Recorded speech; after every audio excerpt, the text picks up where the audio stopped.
We interrupt our program to bring you this important message.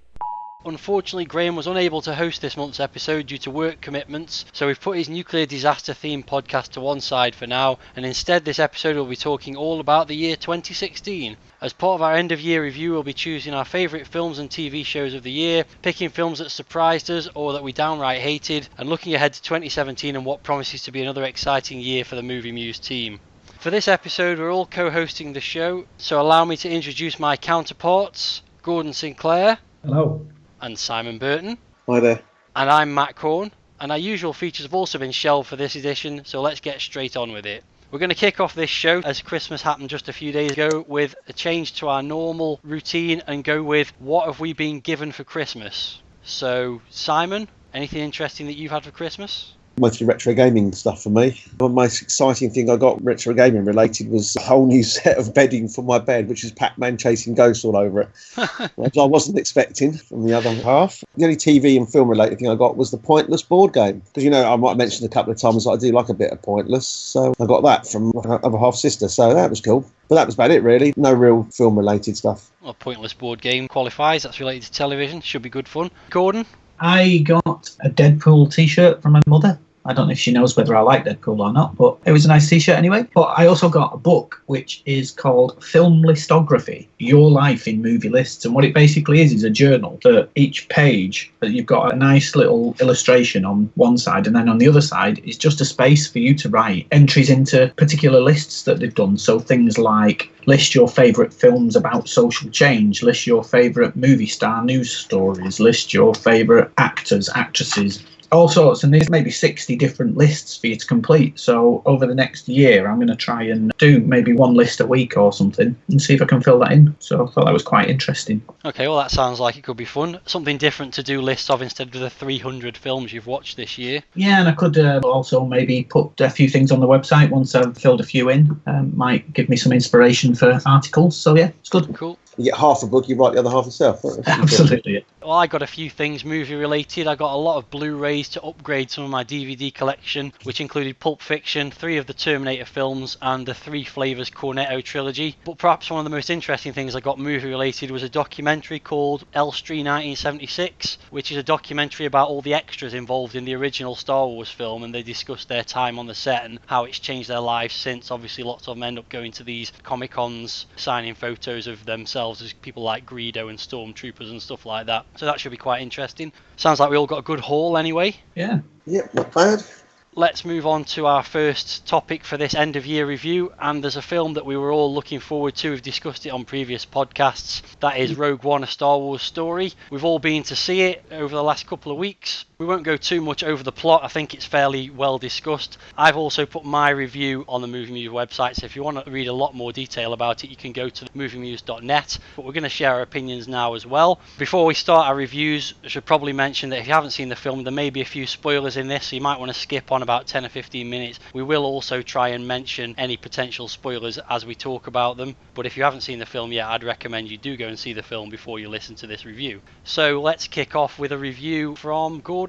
I was very impressed with the film. I thought that it did everything right that The Force Awakens probably only got half right. And actually, after watching Rogue One, it makes me think that I was probably too glowing about my previous review of The Force Awakens, because The Force Awakens tended to just live off nostalgia, and I felt that Rogue One didn't do that. It played a lot of fan service, but it had an original story, which is quite impressive to say that we knew what actually was going to happen. I thought the characters on the whole were better. But the one thing that impressed me the most, when we talked about the trailer, 2 things that I was concerned about that I didn't particularly like were Donnie Yen's character. I thought they'd just thrown in this Kung Fu character just because it's cool. But I actually loved him. I thought he was brilliant. And also K2SO, is that right? Yeah. I thought from the trailer that he was going to be really annoying and just trying to be a new C-3PO.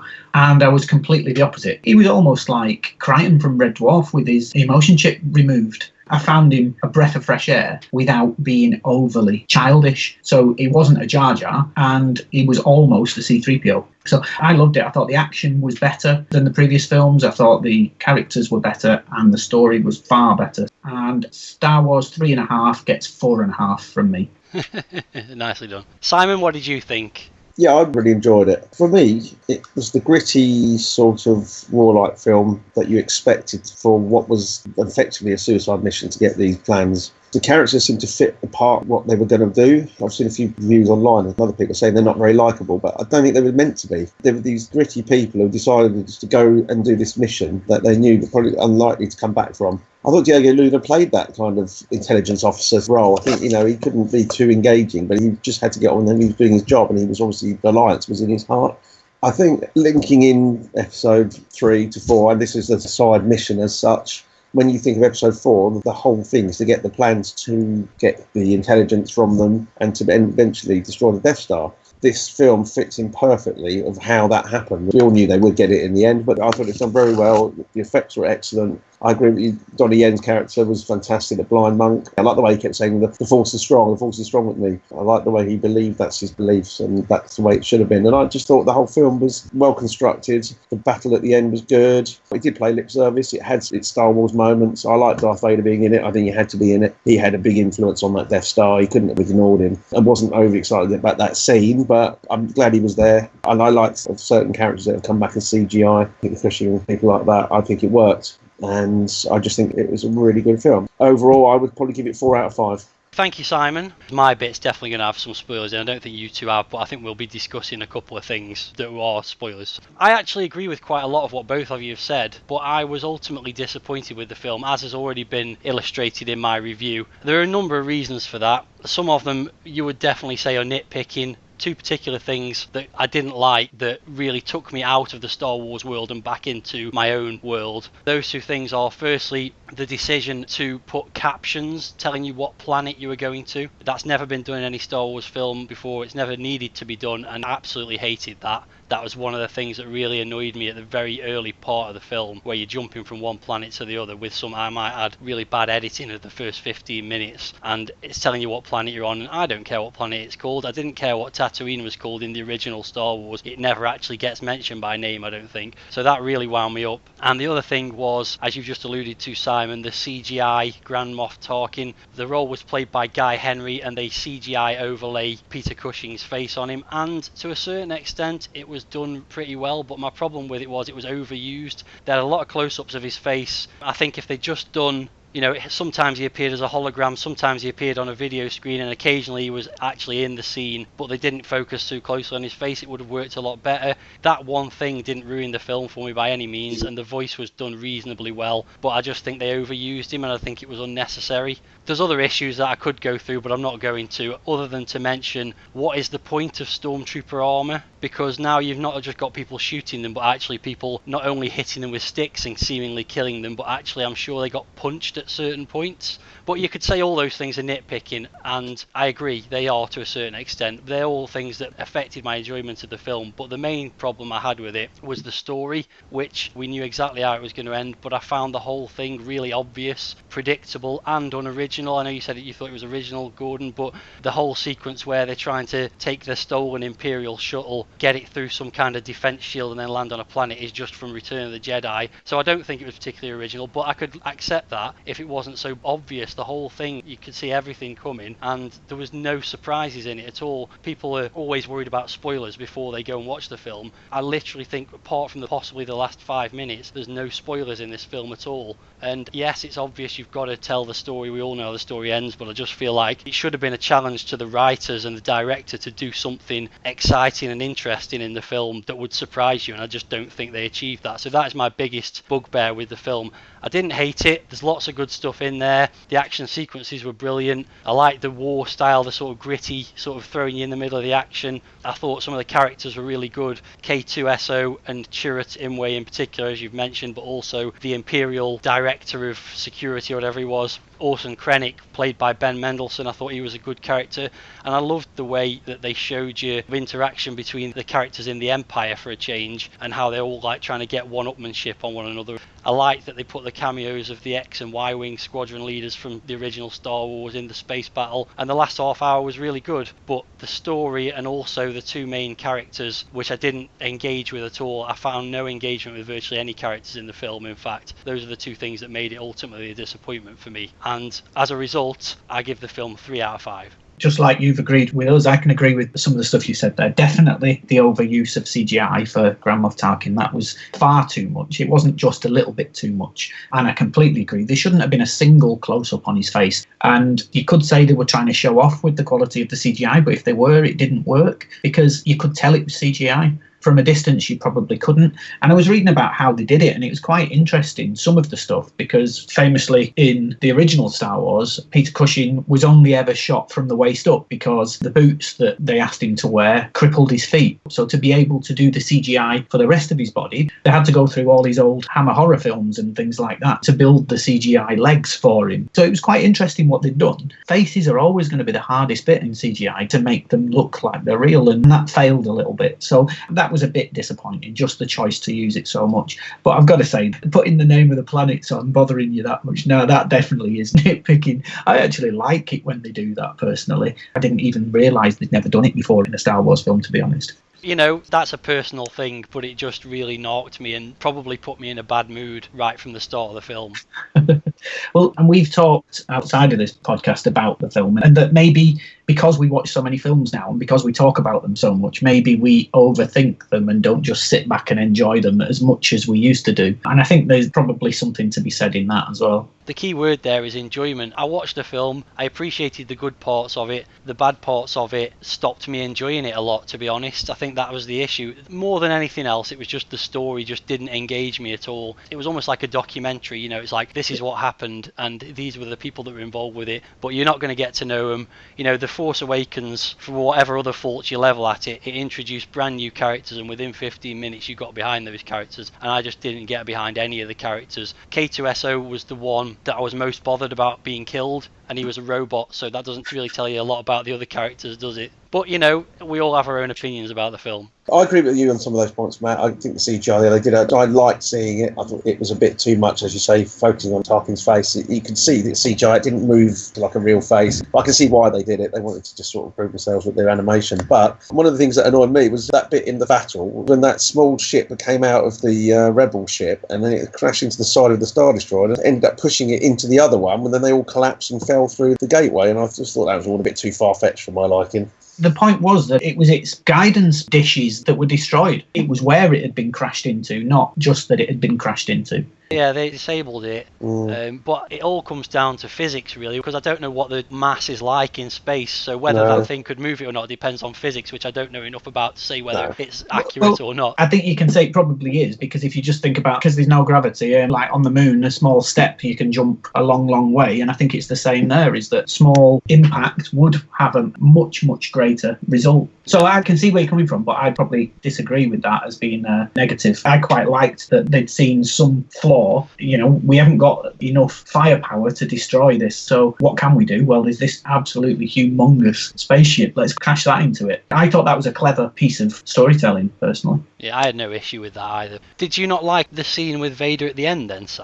No, I didn't mind that end scene. That was fine. It was the other scene that you weren't too sure about. Yeah, I'm definitely glad he was in there. I agree, Vader should have definitely been in there. I think it would have had more impact if they'd just used him at the end and not in that earlier scene. I think if they'd alluded to him at various points during the film, and then towards the end I think Tarkin says a line like, Lord Vader will sort them out, basically. So you're like, oh my god, Vader's going to turn up and he's going to kick ass, and I think that would have had such a better effect than having him show up in that earlier scene. The other thing I think a lot of people have raised is the fact that the trailers had a lot of really interesting scenes and lines in them that aren't even in the film, particularly the first trailer, and that leads to the questions about those reshoots that were rumoured. And what I've heard is that the original ending of the film was different and it was reshot to be made more grim, I suppose. Yeah, I think that's the problem with a film like this, where people want trailers so early and they want to start pushing the film so early that things are going to change. But we'll get to see all of those in the DVD extras, no doubt. Yeah, there's a couple of things in the very first trailer. The first thing was when Jyn Erso is on the gantry and the TIE fighter comes up. That looked like a really great scene which just wasn't in there, and I think that probably suggests that in the original ending, whoever was in that TIE fighter may have been about to rescue her. And also some lines that were spoken by Saw Gerrera in that trailer to Jyn, presumably, about what will you do if they catch you, what will they do if they break you, which suggested that maybe she turned bad. I think those things, if they'd been in it, my interpretation is they might have made it a better film, but we'll never know. I think that's a bit of a stretch. I think, personally, because I didn't like the story, I could make a better story that involved those scenes, Right. even though I don't know what they were. A story with more twists, and that's what it needed for me. It was just all so predictable. Which I find quite strange, because apart from Han Solo, I don't think there were any twists at all in The Force Awakens. No, but I don't think it really needed them because But why didn't that of need the them? characters. This one did. Because this film, you definitely knew what was going to happen. When you went into The Force Awakens, you didn't know what was going to happen. And what happened was typical Star Wars, but because you didn't know what was going to happen, it didn't matter. This one, when you go into it, you know how it turns out. I just felt like I needed something more from the story. Because you knew the ending, I think the writers needed to put more effort into making the story that preceded it unpredictable. But the only thing you knew was that the plans were recovered. That's it. Yeah, but as I watched the film, I thought there's nothing exciting going on. In the first 40 minutes of the film, I would almost call boring. I find that quite strange, because I watched it thinking this has got really good pace and there's stuff happening all the time. But that's probably because I'm looking at it with a completely different view to you.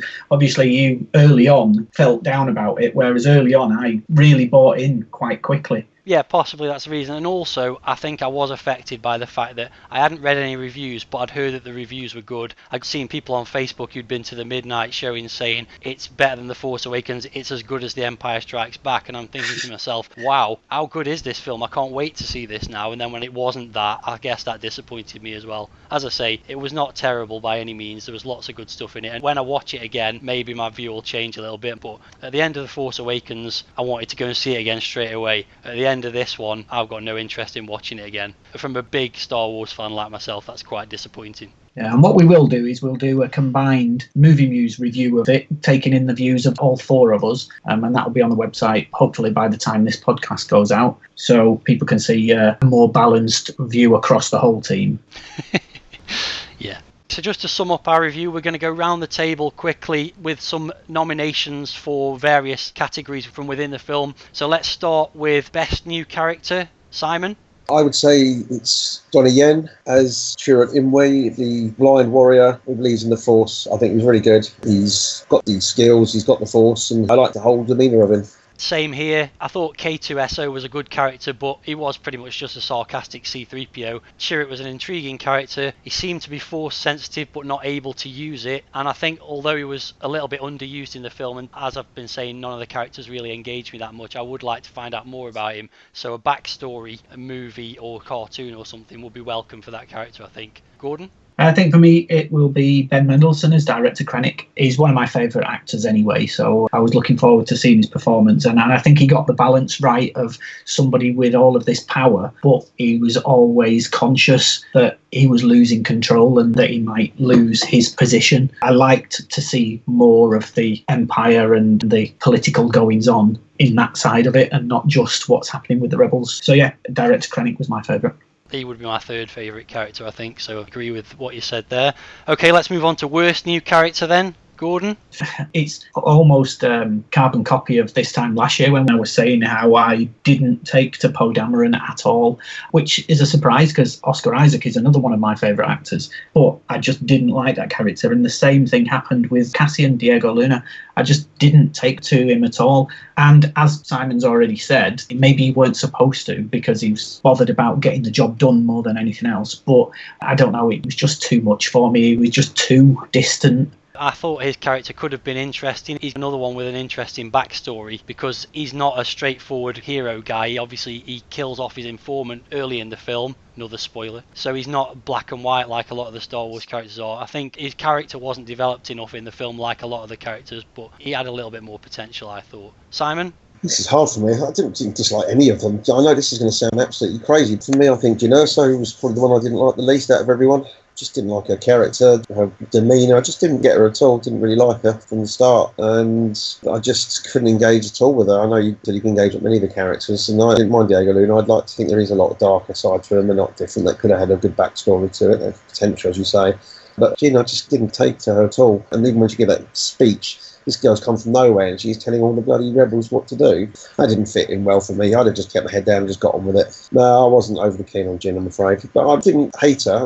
Jyn was another one that I was worried about, and I mentioned in the previous podcast that I thought she seemed a bit too posh to be this rough and ready girl and that she wasn't going to be a patch on Daisy Ridley's Rey. But actually, I really enjoyed her performance. We haven't mentioned this much, but I actually thought both characters were really well acted. My problem was they weren't very engaging, as I've already said. But my worst character was Saw Gerrera, played by Forrest Whitaker. I thought he was pretty much pointless in the film. He was a cool looking character, but he did virtually nothing in the film to move the story forward other than just gave a message to another character. So he was disappointing for me, I think, for such good design having gone into a character to do so little in the film. And I don't think any of us have even mentioned him up to this point, which says it all, really. I think you're quite right, and I think I would be very surprised if he's not got a bigger part in the bits that have been cut. Yeah, agreed. Let's move on to best scene then. I'll go first on this one. It's pretty obvious for me. The end sequence with Darth Vader, which we won't go into in too much detail, but it showed why he was so feared in the galaxy, and it was really well put together. The look on the rebel characters' faces when they saw him was really priceless, I suppose. I just think it would have worked better if it hadn't had the earlier scenes showing Vader and he'd just been used for that sequence, which is a bit of a shame, but overall it was the best scene in the movie. Simon? My favourite bit was when they escaped from Saw Gerrera's palace. The Death Star is used for the first time to destroy the city, and the wave of destruction's coming towards them, and how they escape from that in the ship. They just managed to get away. I quite like that. And see the Death Star in action for the first time. Its lasers were only set to destroy a city and not the whole planet. There are some settings on it, which is good. Cool. Okay, Gordon? Not specifically my favourite scene, but one thing I did like was the tropical planet, because for some reason I just assumed that it was a tropical paradise where people were living it up on the beach, sunbathing and things, like a holiday place in the universe. But obviously it wasn't that, it was just a tropical habitat. So I really liked that, and the scenes around there I thought were brilliant and really well dressed. But my favourite scene was the bit where basically Rogue One comes together, where they assemble the team. It almost reminded me of the first Lord of the Rings film, where the Fellowship come together. It looks like they've not got the support of the rebellion, and it looks like it's all over, and then one by one people stand up and join them. And I thought that was really well put together, because basically Rogue One, they're not rogues against the Empire, they're rogues from their own rebellion. But at the end of that scene, K2 has one of his one-liners, and I wish I could remember it or find a clip of it, because it really made me laugh in the cinema at the time.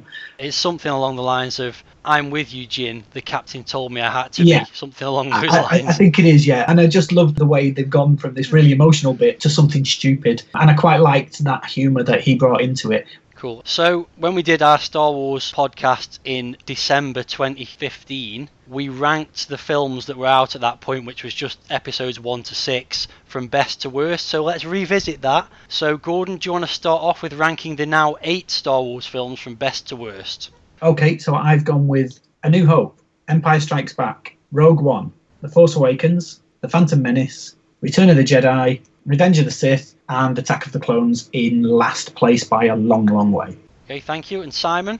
Can I just do it numbers, or do I have to say them? It's totally up to you.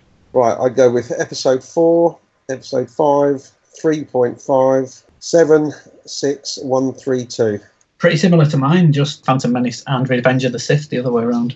Okay, I'm going to go with Empire Strikes Back, A New Hope, Return of the Jedi, Force Awakens, Jedi and Force Awakens joint third, then Rogue One, then Revenge of the Sith, then The Phantom Menace, and at the bottom, Attack of the Clones. So there's no doubt Rogue One's certainly found its place in the upper echelons of all of our lists, just mine not quite as high as the others, but that might change if I warm to it next time around.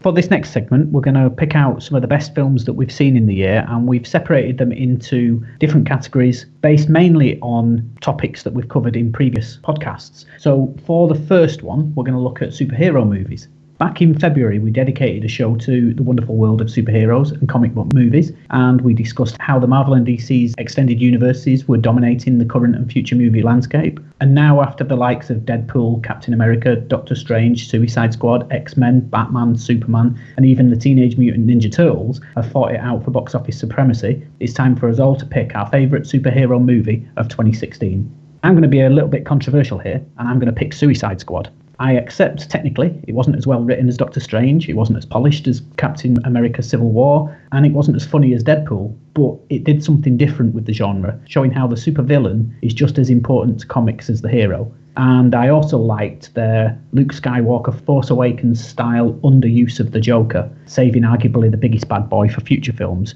So I was a big fan of Suicide Squad, not the best, but my favourite. So Simon, what was your favourite superhero film? The one that sort of stuck in my mind and that I really enjoyed is Deadpool. featuring character who's played by Ryan Reynolds, who has played him before one of the X-Men Origin films. And I just like the character from the start of the film, his comedy, his sharp wit, the line delivery, and the violence is pretty generic. You expect that the kind of superhero character, but the delivery of the lines, the actual whole comedy side of it really stood out for me because it was fun to watch. It wasn't taking itself seriously, and it sort of brought superheroes into the more mainstream for me. So if you're not hardcore into your superheroes, anyone can enjoy Deadpool because it's got a good comedic background and it's got the effects and it's a likeable movie. So yeah, really enjoyed it. I saw Deadpool and I really enjoyed it. I'm not a fan of Ryan Reynolds, and he kind of has started to win me over with Deadpool. I also saw another film he was in called Paperman, which he plays the same character basically, but he's an imaginary superhero in that. And then I saw another film with him this week that was Mississippi Grind, and he was excellent in that. So I'm kind of being won over by Ryan Reynolds, and Deadpool started all that. It's definitely the funniest of the superhero films. It's nicely violent. I know you said it's a bit generic, the violence, but I thought it was a bit more gruesome in its violence. And it's about time we had an 18-rated superhero film. They did a really good job of it. The only thing that worries me is that they're going to ruin the character by trying to bring him into the other films like the X-Men films, and I think he should stay on his own, in his own little universe. Come to think of it, yeah, that's a good point, Gordon. Also, the other thing I liked about it is when the story starts at, sort of at the end of the story, and then it keeps rewinding back and showing you bits that lead up to where it was at the start. That was quite an interesting concept. I did like that as well. I agree with some of the points you've made. Certainly it was more mainstream in that it probably appealed to more than just superhero movie fans. But I just didn't find it particularly funny, and when you took the supposed humour away from it, it was actually a pretty generic superhero film. I think I just didn't connect with the character. I didn't like the breaking the fourth wall antics, of him talking to the camera and cracking jokes, and a lot of people made a big deal about the opening credits, which they seemed to think were hilarious, and I watched them and just thought, yeah, this is a joke that's just wearing too thin straight away. So yeah, just didn't really make me laugh that much, and when you took that away from it, it was not that great a film in my opinion. I didn't hate it, but it was not as good as some of the other superhero films from this year. I think that's certainly fair to say. If the comedy doesn't do it for you, you're not going to get the film if you don't want that style of comedy. So I can understand why it's a Marmite film for some. Yeah, and I don't like Marmite either, so there you go. Okay, so what did you like in 2016 superhero films? The one I liked the best was Captain America Civil War. I think, to me, that's the best Marvel Cinematic Universe film to date. It got a pretty amazing lineup of characters and actors, for that matter, battling against one another.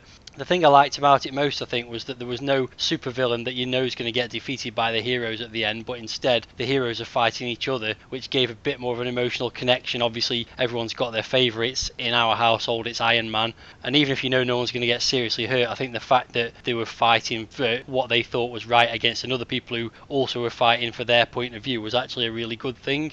The action sequences also, I didn't think were as reliant on CG as in some of the other Marvel films, most notably the big fight between Captain America's team and Iron Man's team, which I really enjoyed. It did go on a little bit too long, but overall I thought it was really good fun. There's plenty of humour in there as well, and the introduction of Spider-Man in his first appearance in the Marvel Cinematic Universe was brilliantly done. I think Tom Holland looks like a worthy successor to Tobey Maguire. Let's ignore Andrew Lincoln.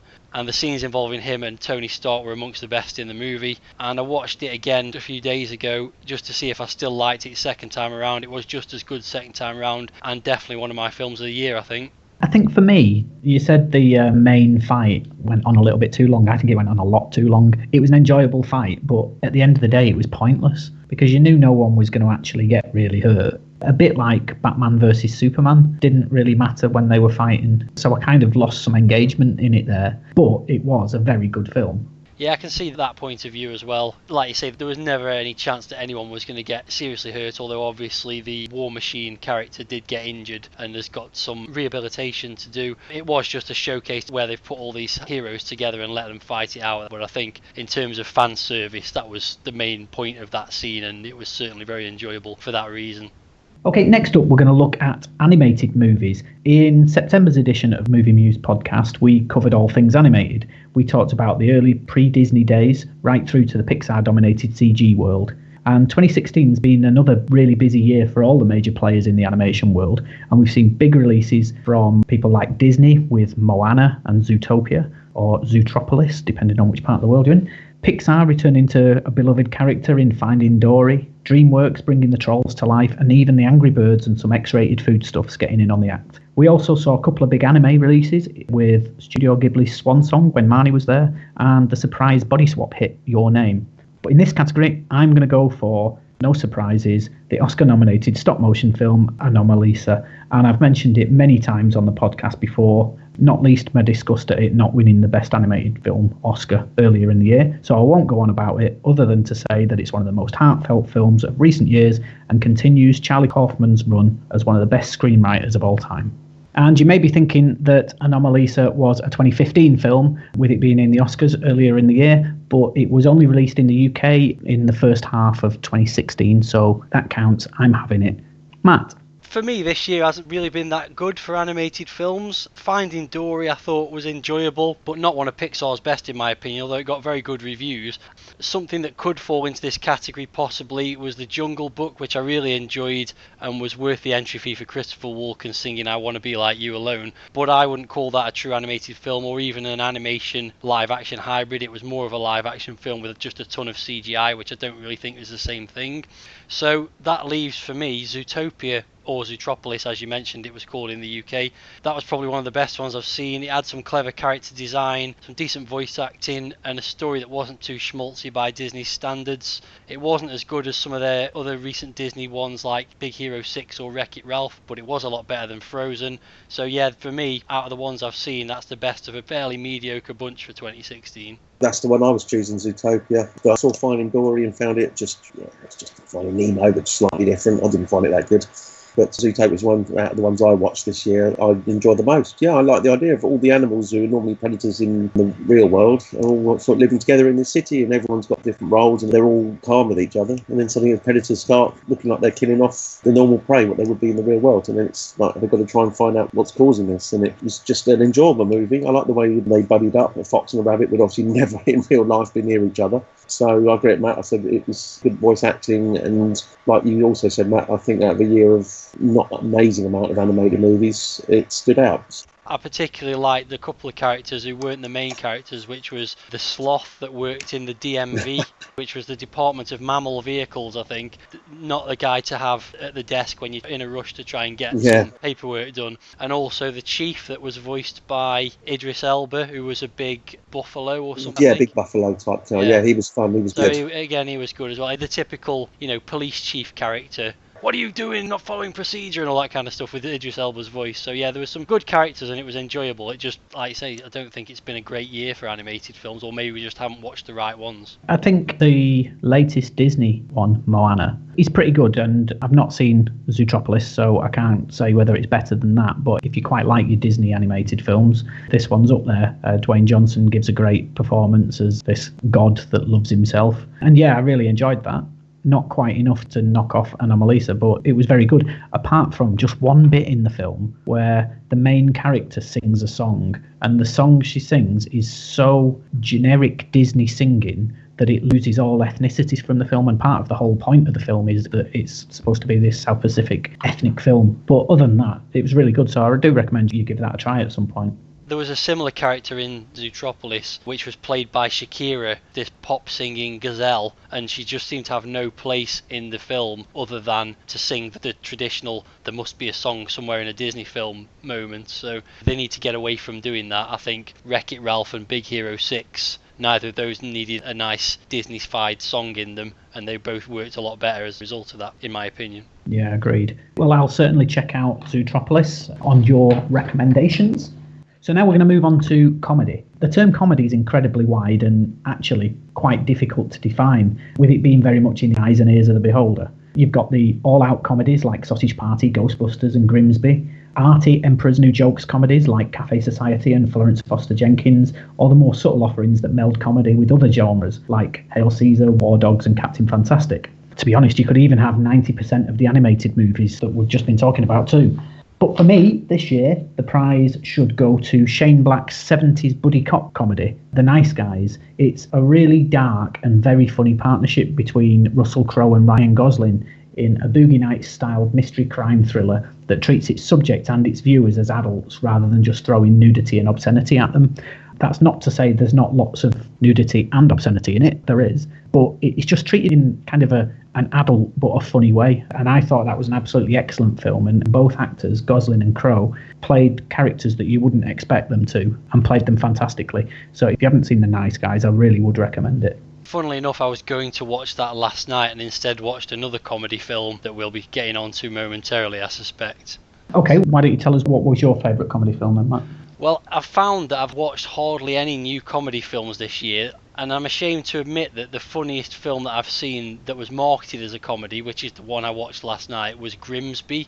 But that was awful. I mean, it did make me laugh. There's bits that made me laugh out loud, but they're counterpointed by scenes that are so bad that I just feel ashamed to have laughed at the scenes that preceded them. So I'm not choosing that. I'm going to go for a film which was not a comedy but definitely had some funny moments, which was Eddie the Eagle, the biopic of Eddie the Eagle Edwards, the British ski jumper. As well as having the funny moments, it was a good feel-good film with a good message that sometimes your dreams don't have to be as big as winning, just the taking part can be the limit of your achievement and you can be happy with that.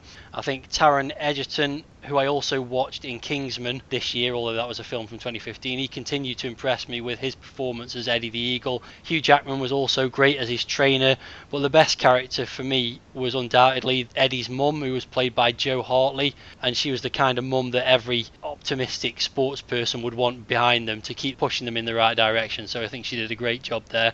It may not have been very true to the facts about Eddie the Eagle's career, and it may not have been packed with laughs, but it was certainly funny and I really enjoyed it as a great film. I'd absolutely call that a comedy. Most of what happened was comedy rather than biography. I really enjoyed that film. I know we talked about it on one of the other podcasts and we've put a review on the website as well. But yeah, that was a great film. Simon, what do you think? Well, I'm going to have to fall into the trap that Matt almost fell into. I haven't really watched many comedies this year, not 2016 comedies anyway. And the only one that suddenly sticks in my mind, for quite a few reasons, is what Matt said, is Grimsby. I've always quite liked Sacha Baron Cohen. I find his character's a bit hit and miss sometimes, but on the whole, I've always made me laugh quite a lot. I've listened to Days of Ali G and bits and pieces, and I actually like Grimsby. It is awful in a lot of places, and it's cringy, but it's a typical sort of British type comedy. It's got people like Johnny Vegas and Ricky Tomlinson in it, and I like the action bits. I like the way it treats it like a Bond thing when it's the MI6 side of it, and it is very gross and base in a lot of its humour, but I was completely expecting it to be like, oh my God, what the hell is this? This is dreadful. And I suppose in a way it was, but it made me laugh a lot, so I think that's the point of the film. Definitely worth people to look at it just to make their own opinions, because it's, you know, it's a typical Baron Cohen sort of vehicle. He sets out to shock even more than some of these other films, but I don't know, it was just something about it. I just quite enjoyed watching it. Some of the scenes, I'm thinking about them now, and I want to laugh because it's just so bad and good at the same time. I can't really recommend it, to be honest, because a lot of people think, what a load of old shit. But I don't know, it just made me laugh a lot, which I suppose is the point. The biggest issue with what you've just said there is that it's typically British. That's quite a depressing thought, if that's what a typical British comedy is. I found it absolutely deplorable, the whole film. I'm not saying I didn't laugh at a couple of points, but as Matt said, then a scene will come on that will just make you feel embarrassed for laughing earlier. It was just awful, in my opinion, and I think I hated it far more than both of you. This is Sacha Baron Cohen in a nutshell. He just tries to push things so far. It doesn't even apply to the gross scenes, of which there are numerous in this film. Everything he tries to do, he tries to push it that little bit far. So a joke will start out as a funny joke, and then he'll push it so far that it just becomes tiresome. It's like he needs someone to stop him pushing, if you know what I mean. There's no one there to tell him this is too much, or maybe he just wants to see how far he can push it before somebody kills him, you know. It's just bizarre. There are scenes in that film that I wish I could wipe from my memory. But on the flip side, I think if someone had cut back those scenes, it wouldn't have been a bad film, because it's actually running through it had quite a nice story about how his character had sacrificed his own happiness so that his brother could have a good life by being adopted by someone. That was quite a nice story in the middle of it, but then around it you've got two blokes hiding in an elephant's vagina and one of them sucking poison out the other one's testicles, you know, so I don't know, it's just... What can you say? I think the biggest problem with the film, like you say, it's Sacha Baron Cohen. For a start, he's a terrible actor, and he overdoes his character to the point where I found it excruciating to watch him. But like you say, it's not a bad story, and it could have been a reasonable film. There is probably a good film in there trying to get out, but it's just hidden by all of the crap. For our final category in this section, we've got a catch-all for all of the drama, action, disaster, biopic, period, war, documentary, and any other categories that don't fit into the ones that have gone. And whilst it's pretty hard to narrow down, I'm going to go for the heartwarming tale of a troubled teen and his unwitting foster dad on the run in the New Zealand wilderness in The Hunt for the Wilder People. It features Sam Neill in easily his best performance since Jurassic Park, and a fantastically stupid performance by newcomer Julian Dennison as the chubby-faced wannabe gangster rapper Ricky, in the kind of wacky but heartfelt comedy that only the Aussies and the Nozzies can come up with. Okay, so Simon. One film that stood out for me, it's horror in its premise, but I didn't find it very horrifying, but I found it the suspense and the sense of them trying to escape was really interesting, and that's 10 Cloverfield Lane. Because it's got the word Cloverfield in it, you obviously think it's going to be linked, and it is sort of technically linked with the original Cloverfield. It stars John Goodman, Mary Elizabeth Winstead and John Gallagher Jr. And it's the interaction between John Goodman's character and the two guys that he's kept prisoner. At first you think he's doing them a favour, because he rescues her from a car crash. You used to think, oh, that's nice. And then suddenly realise that gradually things start to turn bad, and you just think, hold on a second, not sure how this is going to pan out. And it's just an interesting concept. And eventually, obviously, the story unfolds, and you know Cloverfield is happening somewhere else. You don't know whether he's just saying that at the start or it is actually happening. You're never sure.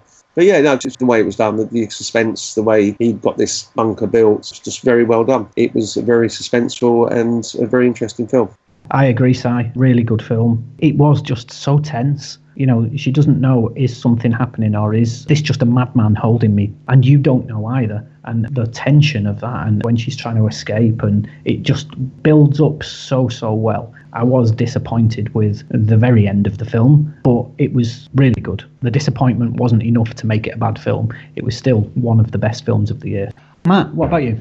I've gone for another biopic of a famous Olympian, but this one's a little bit more serious. It's the film Race, which tells the story of Jesse Owens and his record-breaking haul of 4 gold medals in one of the most hostile environments imaginable for a black man, the 1936 Berlin Olympics. And it's an amazing real-life story, obviously, and interesting to see some of the politics that were going on in the background while Owens himself just wanted to race. I also like that it showed that he was by no means a perfect person himself. He had a pretty bad attitude towards training at times, and he was having affairs and things like that. So it doesn't paint him as a real hero, just as a normal guy who just happened to be one of the best runners of his era. Stephen James does well enough as Owens, and there's some good supporting roles from Jeremy Irons and William Hurt. But the standout performance for me was Jason Sudeikis, if that's how you say his name, as Owens' coach. And for a guy who's mostly starred in mediocre comedy films and the occasional TV show, this was a real step out of his comfort zone, and he was quite impressive, I thought. It wasn't really that exciting a film. It was very true to the facts, didn't seem to glorify the story a lot, but it was great just to see that story being told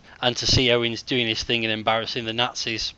Now we move on to the most surprising film section, which is, you know, the amount of films we watch every year. With some films, you've got a preconception that it's going to be good or bad, and then obviously it surprises you. So the most surprising film for me this year was an animated movie called The Angry Birds Movie. Now, this is based on a game that's made for your phone. I've played it, and it's quite an interesting concept when you're these birds and you've been invaded by these pigs and you've got to destroy their towers and bits and pieces and try and destroy the pigs. To make a movie out of it, I thought, well, you know, what's that going to be about? And to be absolutely honest, I really enjoyed the film. The different characters of the birds, they try to match up the different birds to what you think they're like in the game. And I just found it interesting. The birds live their happy life, getting on. It introduced the characters of the birds and their interaction within their society. One guy's very, very angry and he has to go to therapy and all that to blend in, and it's a bit shunned. And then suddenly these pigs turn up, and then it goes from there. And it captures what the game is about, but pans it out into a film. And, you know, I went in absolutely thinking, well, you know, how can they do this? And I was really surprised by it. To just take a game, which is a very basic touchscreen game for your phone, and turn it into a film. I thought it actually did a really good job. Probably not the best animated movie ever, but it was engaging, and going right through with the action scenes and the way it finishes, it was really interesting. So, yeah, a very surprising film for myself. Matt, what film sort of surprised you this year? The one that's most surprising for me is a film I went to see at the cinema just a couple of weeks ago, which is Fantastic Beasts and Where to Find Them. Now, we did cover this in the Coming Soon section in a previous podcast, and I said that I was going to see it mainly because my wife wanted to see it, because she's a big Harry Potter fan, and it looked interesting, but I wasn't really expecting to like it as much as I did. I was not a big fan of Harry Potter. They're good films, but not anything that I really would watch over and over again. But to me, this surpassed all of those films, and it was like a Harry Potter film for grown-ups. They'd moved into this world set in the 1920s in New York. All grown-up characters, there's a couple of kids in it, but kids are certainly not the focus of the film. And I found all the characters quite engaging. Virtually all the acting was excellent. You would expect Eddie Redmayne to be pretty good based on some of the other work he's done, and he certainly was as the nervous Newt Scamander. But the real standout for me was Dan Fogler, who was the No-Maj, which is the American version of a Muggle, if you haven't watched the film yet, called Jacob Kowalski. This guy previously has mostly starred in lowbrow screwball comedies. How he got this role, I don't know, but he was excellent as a man who was being exposed to the magical world for the first time. He approached things, with the wonderment that any normal human being would at being exposed to these things. I also love the character of Queenie Goldstein, who was the mind-reading witch played by Alison Sudol. She brought unexpected sexiness to the film, which I never thought would happen in this type of film, because it is still being marketed as a film for Harry Potter fans, but as I said, it's a much more grown-up film. It was probably a little bit long, and considering the title of the film, the sequences with the beasts were actually not the best bits. They were a bit overdone and featured a bit of dodgy CGI at times, but the scenes which were just with the adult characters interacting with one another I thought were brilliant, and I'm really looking forward to more films taking place in this era of J.K. Rowling's world of magic. I've watched Fantastic Beasts, and I would probably disagree with quite a bit of what you just said there. I found it not very grown up at all. It felt like a Harry Potter film with older characters. I didn't find the way it was told any more adult than any of the Harry Potter films.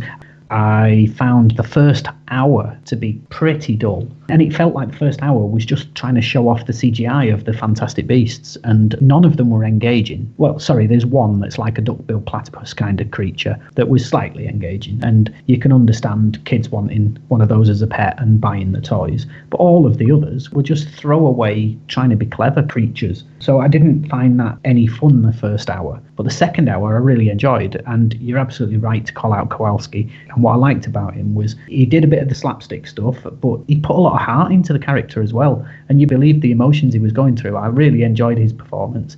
I did like the setting. I liked was it 1920s New York or something like that? I really liked it, and it looked good. They did a good job of the dressing of the sets. The CGI kind of ruined it for me in a lot of places, but it's definitely worth it for the second half. The second half of the film was good enough to make it worthwhile, but that first hour was a real drag. So I was mildly disappointed with the film, if I'm honest. Fair enough. Although, actually, we did agree on quite a lot of stuff. Yeah, true. Because I was saying that the beasts were the worst part of it. Thanks then, Matt. Gordon, what did you see this year that threw a bit of surprise towards you? Well, I was a little bit torn on this one, and I very nearly went for Keanu, which is a buddy cop kitten rescue comedy thriller starring a double act best known for sketches on Saturday Night Live. That's a really good film, and I'd recommend that. But the film that surprised me the most was Central Intelligence with Kevin Hart and Dwayne Johnson. I was expecting it to be a low-rent Bad Boys crossed with Rush Hour, and for the most part, that's exactly what it is. But it was Dwayne Johnson's super camp character that was so far from what I was expecting from him, and it really made the film. Hart and Johnson played the absolute opposite characters of what you were expecting, and they created a new pairing in their own right, rather than just copying Smith and Lawrence or Jackie Chan and Chris Tucker. I can see them making more films with these two in, and seeing interviews with them off screen as well. They seem to be really good friends, and I think that often helps with this kind of film, is if they are good mates off camera and you know that they're winding each other up all the time on set. So it was a really, really good film, and it definitely proved that all you need for a good buddy cop movie is a little Hart and a big Johnson. That sounds like something that might have come from the tagline. Doesn't it? I might have read on a poster somewhere. So we've talked about a lot of films that we've really enjoyed in 2016, and we've also touched on a few that weren't quite so well received. So let's look at the bottom of the barrel. Let's have a look at the worst film of the year. Matt, what has really got your goat this year? Well, as I mentioned earlier, Grimsby was pretty bad, but my absolute rock bottom film for 2016 is Sausage Party, the R-rated animated film about a bunch of items from a supermarket, food items, that find out that they're not going to a better place when they leave the supermarket, but are actually going to get eaten. It was absolutely dreadful. The big names involved with this, like Seth Rogen and Edward Norton in particular, should be absolutely ashamed of being involved with this film. I think every single line spoken in the film seemed to have an expletive in it, and the constant crude sexual references and attempts to mock or offend minorities were just embarrassing.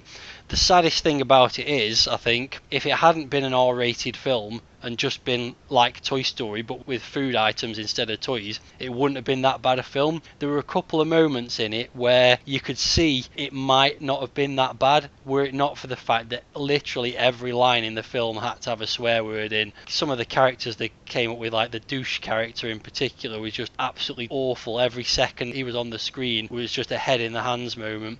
So yeah, awful. I agree with absolutely everything you've said there. There were points where you listen to the dialogue and you were thinking, why have they thrown those swear words in there? The swear word doesn't belong in that line. It was so embarrassing, and I completely agree that they should be embarrassed by it, the people who were in it, but I suppose they'll get the big check in the bank account and they won't be too bothered, but yeah. Yeah, I mean, I can accept people like Seth Rogen and Paul Rudd being in it to a certain extent, because they do those screwball kind of comedies live action anyway, but Edward Norton, what was he thinking? How did they sell it to him that he's going to play a bagel and he thought this is a good thing that I want to be involved with? It was just embarrassing. Si, anything to add about Sausage Party? I quite like animated movies anyway, so I thought, well, I've got to give this a fair crack of the whip. But I went all the way through it, and it's only that scene towards the end that really hit home for me. That what the hell is this about? Was this the whole film just made to lead up to that scene at the end, which I'm not going to say on the podcast, but you know what I'm talking about. It was just crazy. It could have been a really good concept if you just take all the adult themes out and try and make it a fun thing again and make it more family orientated. I just didn't get it as an adult film. Just make it a nice thing and have food not bad, and they want to get to an outside world. You can see how it works, but just cut all the immature trash out of it. Yeah, because it was just Toy Story, wasn't it? Pretty much, yeah. So, it was a big shame. Simon, what about you then? What was your worst film of the year? Well, I had high hopes for this. When it was first mooted, it was going to involve the original cast and it was going to be different. They did appear in the film, but not as was originally intended due to circumstances and what's happened. So my worst film is Ghostbusters. I know there was a lot of controversy about them choosing female lead roles. To me, that didn't make any difference at all. I just wanted a Ghostbusters film that is something that comes back from the old films. It was originally going to be that they train up new recruits and it go on from there, which is fine. Then it turned around that they're going to just reboot it from the start. What killed it for me was, it was a reboot, but it wasn't. It was trying to be the same again, but just such a poorer version of what it was already gone before. I just think it was an utterly pointless film to make. Try and do a reboot that is a follow-on from what happened in the past and make it different, and it's come back and you've got Ghost again and Zool's made a reappearance or whatever, and have new people trying to stop them. But it just wasn't a good film. Only redeeming feature, I liked the dialogue, I thought was good. I liked the interaction between the characters were all pretty sharp and there was some good dialogue. And I did laugh in a few places, but the ending was just too easy. It was just, I don't know. The Marshmallow Man should have been used a lot better than that. And I just wasn't happy at all. So I just think it was a poor film. I didn't see the actual point of remaking it to trying to be Ghostbusters again. I think that's the problem. There's so much scope for a Ghostbusters universe. They just dismissed any opportunity to expand what's gone before and just decided to remake it and then claim it's not a remake and then do a trailer that tells you it's 30 years later, but then not explain anything in the film itself of why nobody remembers 30 years ago we used to have Ghostbusters. It just didn't make sense as a concept, and it was a very, very poor script. And it's disappointing that with a lot of people you can't say it's a bad film without being a misogynist. It's only because it's got women leads why you don't like it. And that's not true at all, because I don't like Melissa McCarthy one bit, but I actually didn't mind her in that film. But it was just an awful, awful film. One of the worst criticisms is I went to see it at the cinema with my girlfriend, and less than halfway through, she got up, said to me, "Life's too short for this shit," and went to the pub and left me watching it. And she's not a misogynist. Okay, well, I've seen a lot of bad films this year, and I would have happily chosen Ghostbusters or Sausage Party, or Hardcore Henry, or Batman vs Superman, but I've chosen a film that makes them all look like Ridley Scott epics, Independence Day Resurgence. Not only did they take a beloved film and wipe their arse all over it, they blew an amazingly big budget on it as well to make it look that bad. The acting is probably the worst I've seen outside of a Year 4 Nativity. The score is dreary and dreadful. The CGI is terrible, and I found absolutely nothing appealing in the film whatsoever, and I'd rate it as probably my worst film of the decade, never mind this year. Harsh.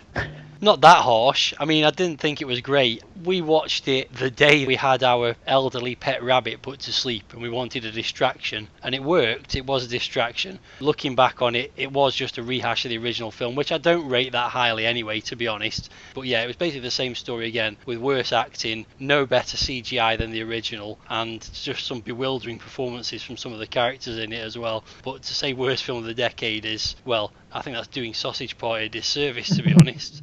Now, Simon, I know you don't feel so harshly against this film. Well, I do and I don't. I do in the fact that I agree with you, the acting is poor, but the story is just the same again. And I really liked the first Independence Day. I mean, Will Smith, it was when he was getting big and he played the character well, and there's nothing like that. The guy supposed to be his son, it just isn't the same. There isn't a strong character. Jeff Goldblum's really subdued in it. Doesn't look like he's that interested in it, to be honest, which probably isn't.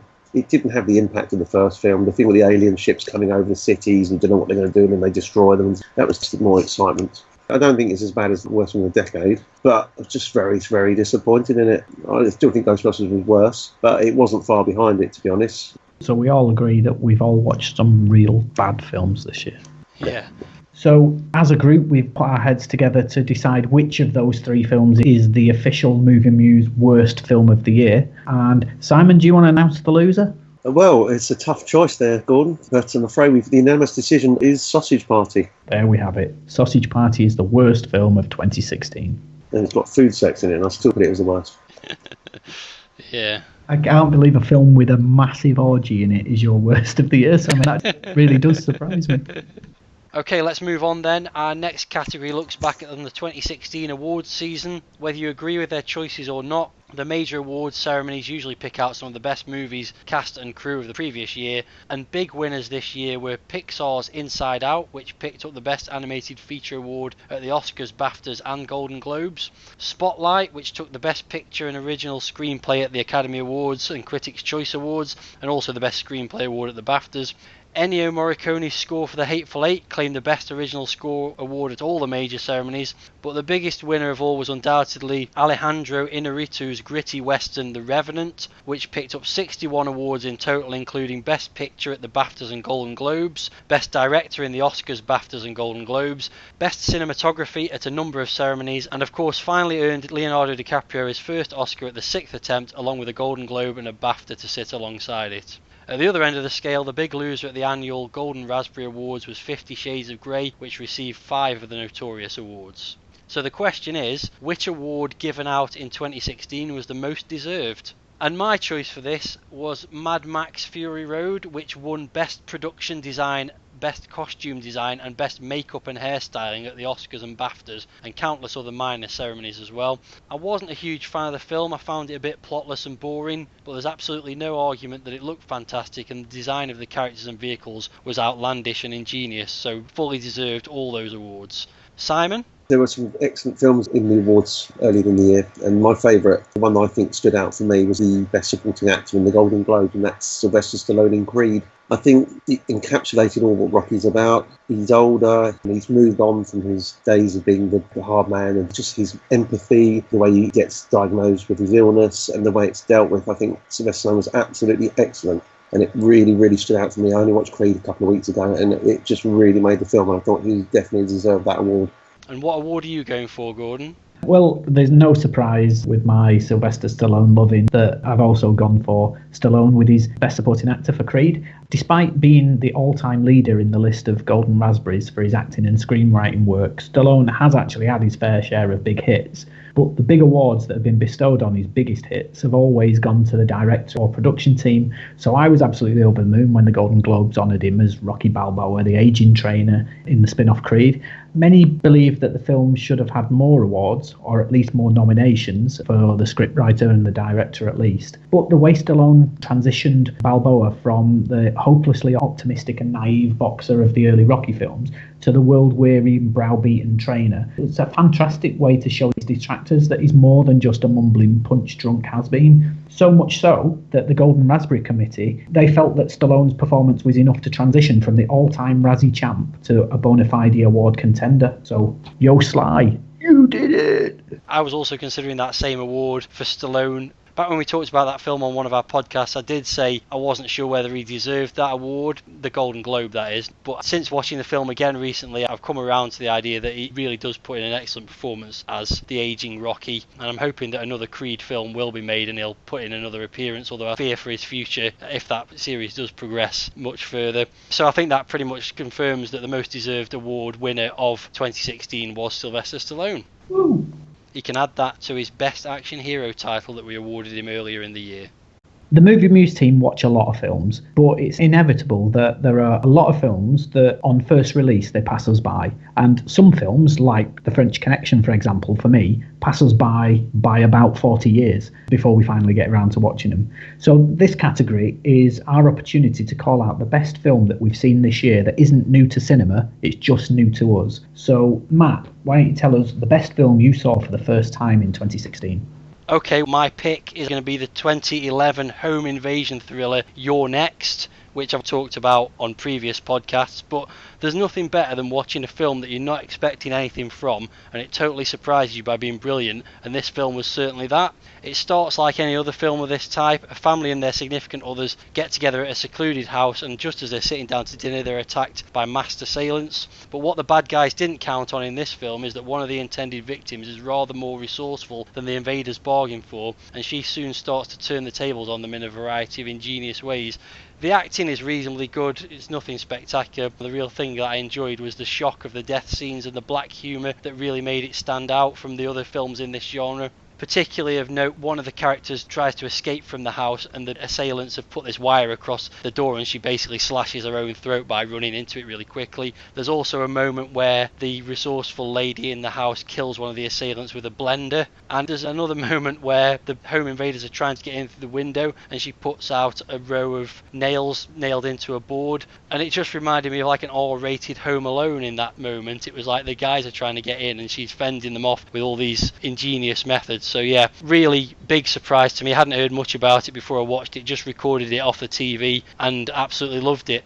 Yep, 2 thumbs up from me on that one as well. I love a good home invasion thriller, and that was a really good one. Simon, what about you? Well, following on from Sylvester Stallone being in Creed, a film I hadn't seen before, I only watched this year for the first time, is his reboot of the Rambo series in 2008. I was pleasantly surprised. It was a really enjoyable action film. He plays his character Rambo very like he does in the past, but obviously being older, he's stepped away from his violent past, and then he gets drawn back into it even though he doesn't want to. The violence is necessary, the settings are good, it's just a jungle again, and Rambo goes back to what he does best, and it was absolutely superb. I really enjoyed the film. It just encapsulates all that Rambo's about, and I think it was a worthy follow-up to the earlier films. He didn't want to do it, but he felt he had to do it, and I just think it's amazingly poignant, because it's also his past coming back to haunt him again, but he does what he does right, and he actually rescues the people and kills all the bad guys, which is what you want. Another excellent choice, yeah. Can't believe it's 8 years old, that film already. Indeed. I liked him in the earlier Rocky as well, 2006 Rocky, but that was another good film. So I watched these two together for our Action Hero podcast, and I like that Rocky as well, so I think I just enjoyed Rambo that bit more at the time. Well, having watched 300 films this year, and at least 3/4 of them being not released this year, I've got a massive list of films I could have chosen, including one of our WAG's choices, American History X, Arnie's Zombie Creeper Maggie, Dustin Hoffman and John Voight in Midnight Cowboy. They all came very close, but I've decided to be all arty-farty and choose Ingmar Bergman's 1957 existential drama, The Seventh Seal. Set in Sweden during the Black Death, it's the story of a medieval evil knight's journey of self-discovery and a game of chess that he plays against death, who's come to take his soul. And the film is funny, sad, and really made me think about the nature of our existence on this beautiful planet. It's also the inspiration for one of the best scenes in one of my favourite films, Bill and Ted's Bogus Journey, where the boys compete against death in a number of different board games. And The Seventh Seal is an absolute all-time classic. Let's move on now and take a look back at what we've been watching on the small screen. Assuming you could avoid the abundance of reality shows and talent contests, 2016 was another great year for episodic TV. Established US shows such as Game of Thrones and The Walking Dead continue to draw huge numbers of viewers, although the latter lost the plot a little bit in its latest season. There was a rise in top quality shows on streaming services such as Stranger Things on Netflix and The Man in the High Castle on Amazon Prime, and close to home there were some highly rated British offerings such as The Missing, Peaky Blinders and The Night Manager. New TV shows based on classic movies were a big thing this year, with the likes of From Dusk Till Dawn, Scream and most notably Westworld, and the DC and Marvel universe continued to invade the small screen in Gotham, Daredevil, Agents of S.H.I.E.L.D., Legends of Tomorrow and countless others. We also witnessed the return of some beloved shows including Cold Feet, The X-Files and Red Dwarf. So the question here, what was your favourite TV show of 2016? Either a brand new show or a new series? Simon?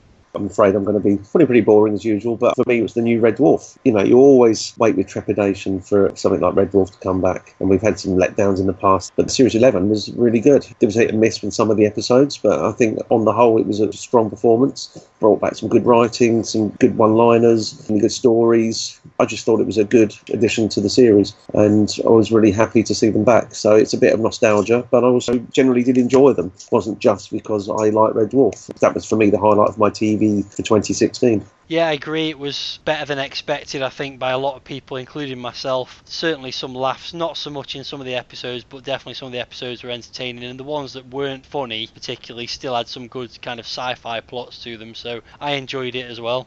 Yeah, me too. I mean, we're all big Red Dwarf fans, as you can tell if you listen to the Red Dwarf podcast we did. So yeah, it was definitely a return to form, so I was very happy with that. So what's your pick, Gordon? Well, on one of the earlier shows, on A Coming Soon, we discussed Westworld, and we all commented that the advancements in AI and VR technology make it the perfect time to be resurrecting the animatronic theme park western. But having seen the full season now, it's safe to say that it exceeded all of my expectations. The film it's based on has aged extremely badly, but the TV show took a really different tack, and instead of the confined limits of the Westworld park of the film, the TV series expanded on a huge scale with canyons, wilderness, multiple towns, loads of varied storylines intertwining, many not making sense at all until revelations further down the line. The cast was superb throughout, but I'd especially call out Tandy Newton as the brothel madam, Maeve, who dreams of breaking her programming. She played the motherly protector of her girls, but then also the vicious insurgent with equal skill, and I would certainly hope that she picks up some awards in the Golden Globes or other TV awards ceremonies. The show's twists and branching stories kept me engaged throughout, and I'm genuinely excited for the second series. So I think it's the most exciting TV I've seen in a long time. So there was absolutely no doubt Westworld was my number one. I've seen Westworld and I agree with a lot about what you said. Certainly it looked fantastic. There was some great acting across the board, and the concepts that they were dealing with were interesting, all that kind of thing. I found every episode interesting, but at the end of every episode I was never thinking I can't wait to watch the next episode. There was just something about it that didn't quite click for me. I will carry on watching it, and I do think there's a lot of interesting stuff going on it, but I don't know, I'm not 100% convinced that I fully enjoyed it. Another show that I definitely did enjoy was the sort of tribute to Spielberg-inspired 80s movies, which was Stranger Things. But my favourite show of 2016 was Better Call Saul, specifically Season 2, although I did watch both the first and second season in 2016. The first season I thought was a bit slow to begin with, but was getting really interesting by the end, and the second season continued that and had some really, really enjoyable episodes, be they funny or more serious episodes. What I love about it is that they took two fairly minor characters from Breaking Bad and made a new story around them, which is set in the same world, the same town, but a different point in time, an earlier point in time. And you're gradually being exposed to the chain of events that turn Jimmy McGill from a flawed but well-meaning public defender into this sleazy lawyer that we know from Breaking Bad as Saul Goodman. And his relationship with his brother is the core of the story, and both Bob Odenkirk, who plays Jimmy, and Michael McKean, who plays his brother, both superb in every scene that the two characters share. I also love Rhea Seehorn's character, who acts as Jimmy's moral compass and love interest, and the fact that you sympathise with a character that you know is going to become a complete scumbag is really clever. So far I think it's been a brilliant series, and I think I even like it more than Breaking Bad, which is a bold claim considering how good that was. The funny thing is, 2015, my favourite TV show was Better Call Saul. I love that first series, and I wouldn't hesitate in saying I liked that series better than every series of Breaking Bad. But I haven't watched series 2. I loved the first series so much, but I just haven't brought myself to watch the second. And that seems a bit strange to me, that maybe it was a point in time single series for me, and I might have lost that kind of desire for it. But I really need to give that second series a go, because I haven't even seen a trailer or a clip or anything of the second series. It's no really idea good. Where the stories go. So I think that now that Westworld has ended, that needs to be my next TV show. Yeah, and it's only 10 episodes, so Yeah. it doesn't take up a lot of your time, and it's definitely good binge watching fodder, and I thought it was brilliant. There's been some good shows on this year, and I think that just pipped it for me. Okay, to round out our best and worst of 2016, we're all going to give our top 3 films of the year in totality. And to give you a bit of an idea, I've had a look through some of the movie websites and magazines to find out what other people have picked as their best film of the year. The Guardian picked Anomalisa, the animated film that I've already mentioned. Games Radar went for Rogue One. Rotten Tomatoes. I was quite surprised that the best rated film on Rotten Tomatoes for 2016 is Zootopia. The BFI, for some reason, in their top 5, the British Film Institute picked 4 films that aren't released until 2017 in Britain in their top films of 2016, which really didn't help. But the highest grossing film of the year was Captain America Civil War. So there you go. That's just a little bit of food for thought. So Matt, what are your best films? It's funny you should mention about the BFI picking films from 2017 in their 2016 list, because one of the films in my 2016 list was actually released in 2015, but it didn't come out until January in 2016 in the UK, and that's Creed, which we mentioned earlier. But it's a well-written and well-directed film that has the spirit of a Rocky film with plenty of modern twists. I thought the leads were very good, but the story is really anchored by a deservedly award-winning performance by Sylvester Stallone as Rocky Balboa, and despite the name of the film, it really is still Rocky's film. And in second place, a film that I've already talked about at length, so I won't go into too much detail. One of the surprising films of the year for me, Fantastic Beasts and Where to Find Them. A good new story from J.K. Rowling's Wizarding World, and I think the writers of Rogue One could learn a lesson in how to introduce new characters and make them immediately engaging from this film. It wasn't perfect, but I really enjoyed it.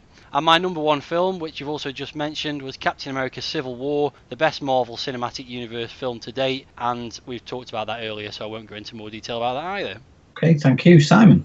Right, my third best film this year is the science fiction psychological thriller 10 Cloverfield Lane.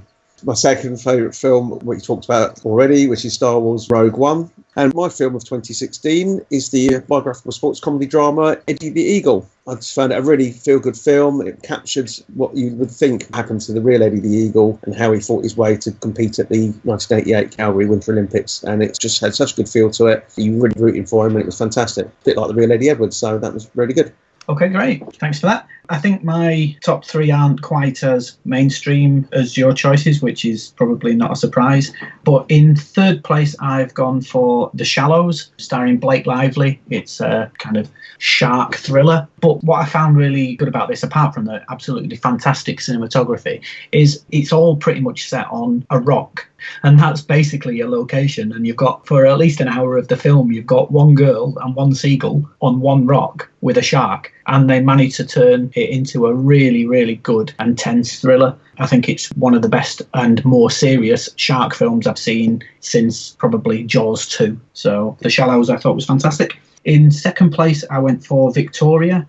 It's a 2-hour-long single shot. So it's the kind of film where you set the camera rolling and you can't mess up for 2 hours. So technically, it's an absolutely amazing achievement, especially because it's not a single location. You know, the camera moves a lot around Berlin. It's a really engaging story as well. So Victoria is my second favourite film of the year. And my first favourite is Ken Loach's social drama, I, Daniel Blake. It's absolutely heartbreaking tale of how the welfare state is broken. And it tells the story of a man who has has had heart problems. His doctor tells him he can't work, but the social tell him he's got to look for work and won't give him any incapacity benefit. So he's basically unable to obtain money, and he's just in this spiral.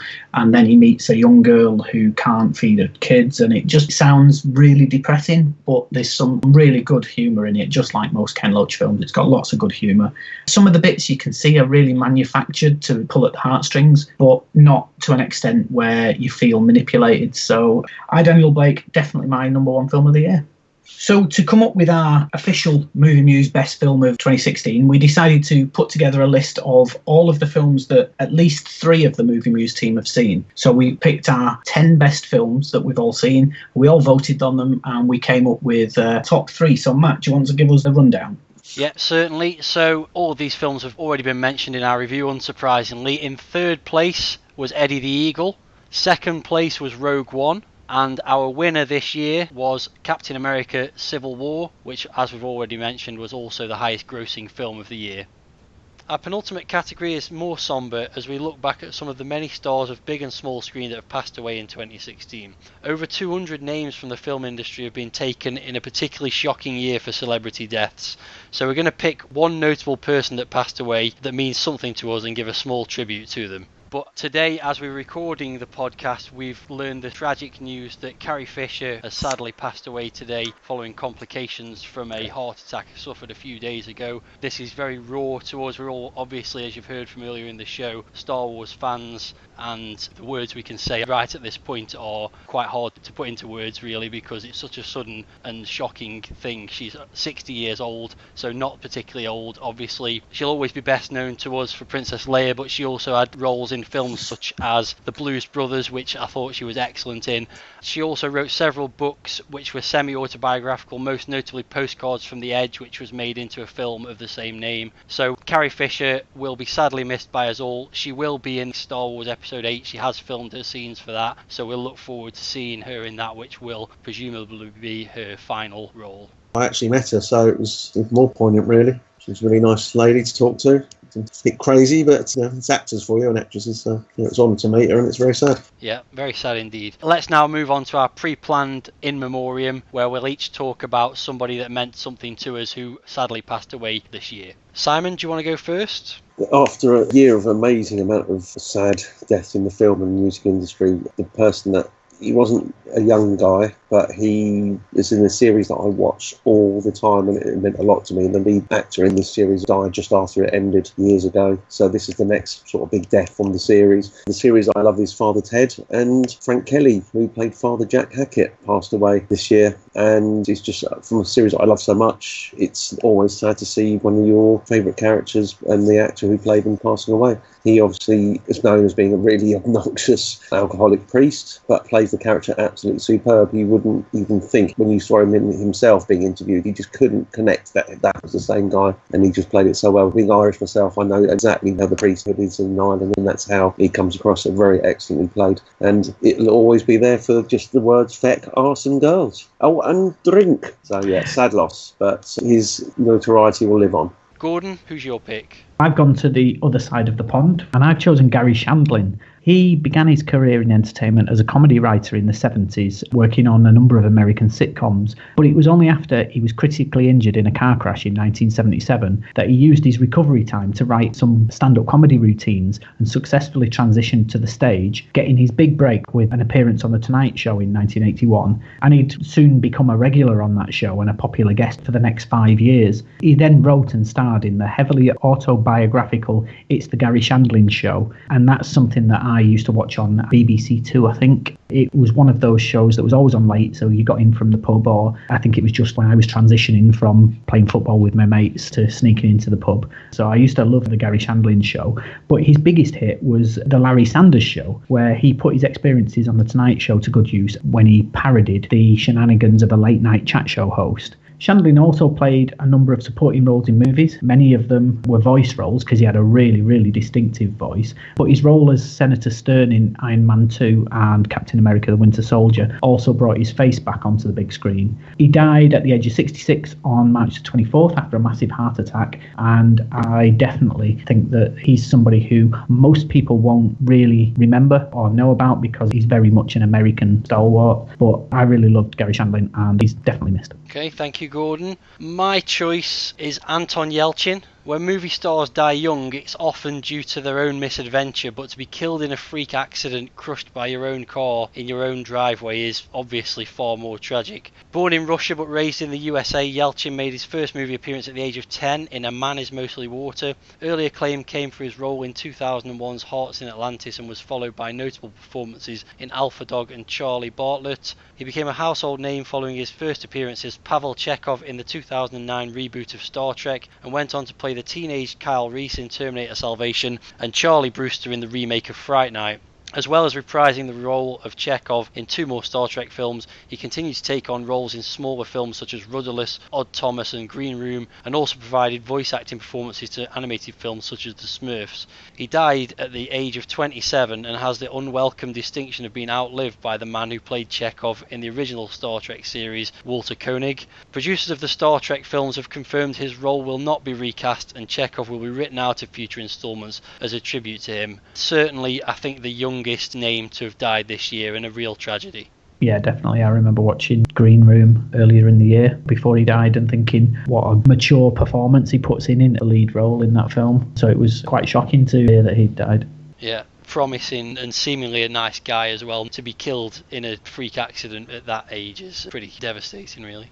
Thanks, Matt. Now that the year is at an end, the MovieMuse team now take a look at what the world in film has in store for us in 2017. In the pipeline, we have some quite big franchises that are getting either reboots or sequels. We've got a film based on Chips, the TV cop show from the 70s, which will be interesting. Guardians of the Galaxy's second part coming out. A new Alien film, Alien Covenant. The new Pirates of the Caribbean, Dead Men Tell No Tales. That's obviously going to be quite popular. There's an animated film called Captain Underpants, which sounds good to me already. We've got a film based on Baywatch. Cars 3 is in the pipeline. A new Transformers film, The Last Night. A couple of Lego films, a Lego Batman film and a Lego Ninjago film. Another big blockbuster, Blade Runner 2049 is due to come out next year. Friday the 13th, another film based on that. Obviously Star Wars Episode 8 is penciled in for December next year. And there's even My Little Pony, the movie. I mean, you couldn't ask for better than that. But my choice, what I'm looking forward to, is coming out very early in 2017, and that is the second Trainspotting movie. It's directed by Danny Boyle and based on the character by Irving Welsh. It's going to have the original cast of Ewan McGregor, Ewan Bremner, Johnny Lee Miller, Robert Carlyle, all appearing in it again. And I'm hoping like Independence Day, it's not going to be a disappointment, but hopefully just more of the same. They've all moved on and the story continues. So Trainspotting is definitely the one I'm looking forward to. But on that note, Gordon, out of the list of films coming out next year, what are you looking forward to? Well, I very nearly chose Blade Runner 2049 because Blade Runner being one of my favourite films of all time, I am really excited for it. But the reason I didn't pick it is I'm actually quite concerned it's going to be crap. It's one of them films that I'm not sure you should be going back to. I'm not sure you can get that same atmosphere again. So I'm a little wary of that film, even though I'll be there on opening night to see it. What I've gone for instead is another film series that's been mentioned many times on this show, and that's Planet of the Apes. So I'm really looking forward to War for the Planet of the Apes because I've been impressed with how they've built the story up over the last 2 episodes. And I think this third film looks, from the trailer, to be a proper step change where we see the apes start to take over the planet. And I can see the franchise running for some time to come. They seem to be moving into this really good kind of gritty battle between the apes and the humans. So yeah, I'm really excited for that. Thanks, G. Matt, what's got you going for the next year? Well, there's plenty that's got me excited for next year. On paper, like you say, there's loads of good stuff, and a lot of the ones you mentioned, including War of the Planet of the Apes, Guardians of the Galaxy 2, Alien Covenant, and obviously Star Wars Episode 8 are all on my must-watch list. I should mention that it looks like Disney are going to completely dominate the box office again in 2017 with 3 Marvel films, the Star Wars film, 2 Pixar films, and presumably 3 or 4 of their own films as well. So no doubt they're going to be taking home numerous billions of dollars from the box office. The one I've picked, I knew they were making one, but I didn't know it was coming out in 2017, is Spider-Man Homecoming. Saw the first trailer recently, and as I mentioned earlier, Tom Holland's debut in Captain America Civil War was one of the highlights of the film, and he looks to have the awkward, nerdy qualities that made Tobey Maguire such a good Peter Parker. It looks from the trailer like there'll be plenty of humour in the film, and that the Spidey that we see will be far from the finished article. I also noticed it's directed by John Watts, who directed one of our film club films, Cop Car, which we all enjoyed, so hopefully he'll add a bit of the indie grit to what will otherwise be big budget flashiness. And the fact that Iron Man is involved means my two favourite Marvel heroes will get plenty of screen time, and this is definitely going to be one of my must-watch films for the new year. Yeah, I'm looking forward to that one, especially because the last 3 Spider-Man films have been really disappointing, but this looks like it could be a proper return to form. Yeah. Okay, that's it for our end-of-year review. Normal service will be resumed when the MovieMuse team return with a nuclear-themed episode in January. Don't forget to join in by watching our film club pick, the 1957 monster flick Them, or the small-town post-apocalyptic TV drama Jericho, and check out our Facebook and Twitter pages for more information about the soundtrack and video game choices for that episode. As the clock in the MovieMuse towers chimes goodbye to 2016 and ticks slowly into 2017, there's only one thing left to do, so link arms everyone and let's have one last chorus.